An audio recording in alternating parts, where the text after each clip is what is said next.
আসসালামু আলাইকুম। Recipe by beauty চ্যানেলে আপনাদেরকে স্বাগত জানাই। আজ আপনাদের সঙ্গে শেয়ার করব পেঁয়াজ কলির মধ্যে মসুর ডাল দিয়ে দারুণ একটা রেসিপি।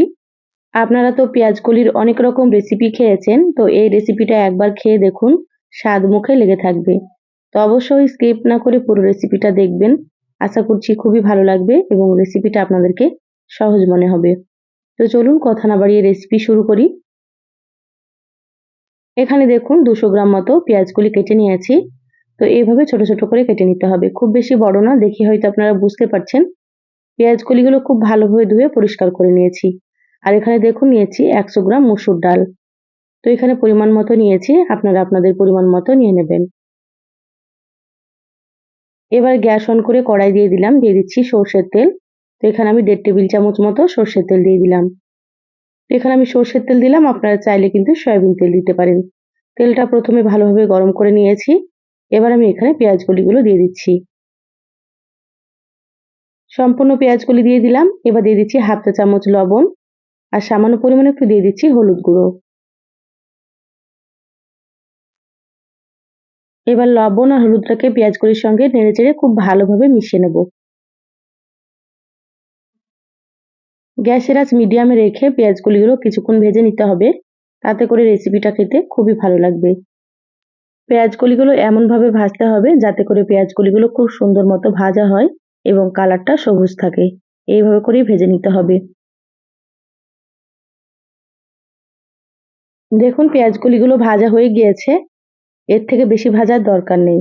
এবার আমি প্লেটে তুলে নিচ্ছি তেল ঝরিয়ে। আর অবশ্যই কিন্তু ভেজে নিতে হবে, না হলে রেসিপিটা খেতে ভালো লাগবে না।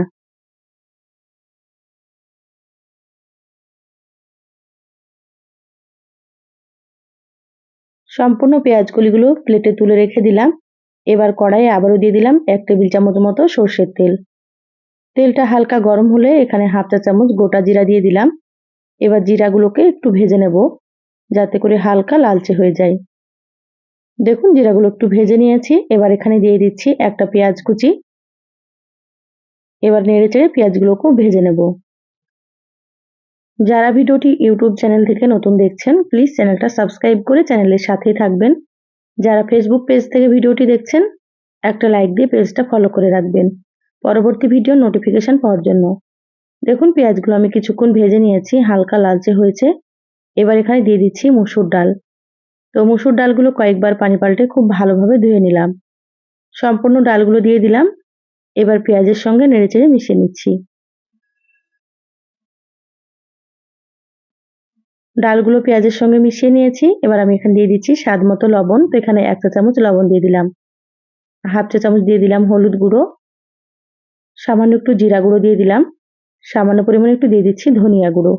খুব বেশি না, অল্প অল্প দিয়ে দিচ্ছি, আপনারা হয়তো দেখেই বুঝতে পারছেন। এবার এখানে কিছুটা মরিচের গুঁড়ো দিয়ে দিচ্ছি। আপনারা যেমন ঝাল খাবেন সেভাবে করে মরিচ গুঁড়ো দিয়ে দেবেন। এখানে আমি অল্প অল্প করে দিয়ে দিচ্ছি রসুন বাটা আর আদা বাটা। খুব বেশি না, দেখতেই পাচ্ছেন আপনারা।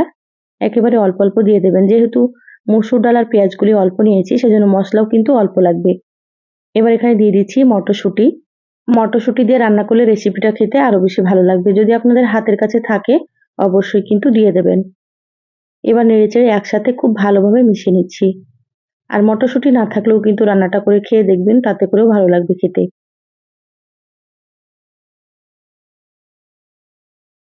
দেখুন 1 থেকে 2 মিনিট মতো খুব ভালোভাবে একটু কষিয়ে নিলাম। এইভাবে করে একটু কষিয়ে নিতে হবে। এবার এখানে দিয়ে দিচ্ছি সেদ্ধ হওয়ার জন্য পানি। তো এখানে আমি 3 কাপ পরিমাণে পানি দিয়ে দেব। যেহেতু সবকিছু সেদ্ধ হবে সেজন্য পানির পরিমাণ একটু বেশি দিতে হবে। পানি দেওয়ার পরে খুব ভালোভাবে নেড়েচেড়ে মিশিয়ে নিলাম। এবার ঢাকা দিয়ে মিডিয়াম আঁচে 6 থেকে 7 মিনিট মতো রান্না করে নেব। প্রায় 7 মিনিট মিডিয়াম আঁচে রান্না করে নিয়েছি। ঢাকাটা খুলে নিলাম। এইভাবে ডালগুলোকে কিছুক্ষণ সেদ্ধ করে নিতে হবে। খুব ভালোভাবে একটু নেড়েচেড়ে নিচ্ছি। দেখুন ডাল একেবারে পুরোপুরি সেদ্ধ হয়নি। এভাবে কিছুক্ষণ সেদ্ধ করে নিতে হবে। তারপর এখানে দিয়ে দিতে হবে পেঁয়াজকলি। সম্পূর্ণ পেঁয়াজকলিগুলো দিয়ে দিলাম। এবার এখানে দিয়ে দিচ্ছি একটা বড় সাইজের টমেটো কুচি। এবার একসাথে আবারও খুব ভালোভাবে সবকিছু মিশিয়ে নেব।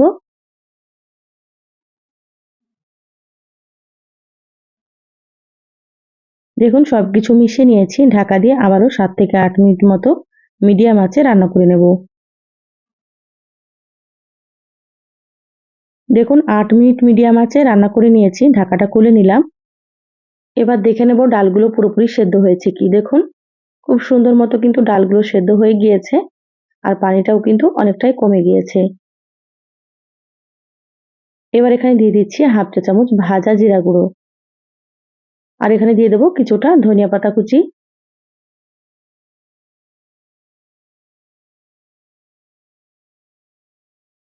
আবারও সবকিছু একসাথে খুব ভালোভাবে মিশিয়ে নেব। আর এই রান্নাটা কিন্তু খুব বেশি পাতলা হবে না, এরকম একটু ঘন করে রান্না করে নিতে হবে। ঘন করে রান্না করলে কিন্তু খেতে বেশি ভালো লাগবে। দেখুন সবকিছু মিশিয়ে নিয়েছি, রান্না হয়ে গিয়েছে, গ্যাস বন্ধ করে দিলাম। ঢাকা দিয়ে 2 মিনিট রেখে তারপরে দেখাচ্ছি। দেখুন 2 মিনিট পর বলে ঢেলে নিয়েছি, মাশাআল্লাহ কালারটা দেখুন কতটা সুন্দর হয়েছে। এই রেসিপিটা গরম ভাত, রুটি, পরোটা সবকিছুর সঙ্গে কিন্তু খেতে ভালো লাগে। তো একঘেয়েমি রেসিপি ছেড়ে এইভাবে একবার রান্না করে খেয়ে দেখুন, আশা করছি খুবই ভালো লাগবে আপনাদেরকে। তো সহজ রেসিপিটা কেমন লাগলো চ্যানেলের কমেন্ট বক্সে জানাবেন। ভালো লাগলে লাইক দিয়ে ভিডিওটা শেয়ার করে দিবেন। সবাই ভালো থাকবেন, সুস্থ থাকবেন। ধন্যবাদ সবাইকে। আল্লাহ হাফেজ।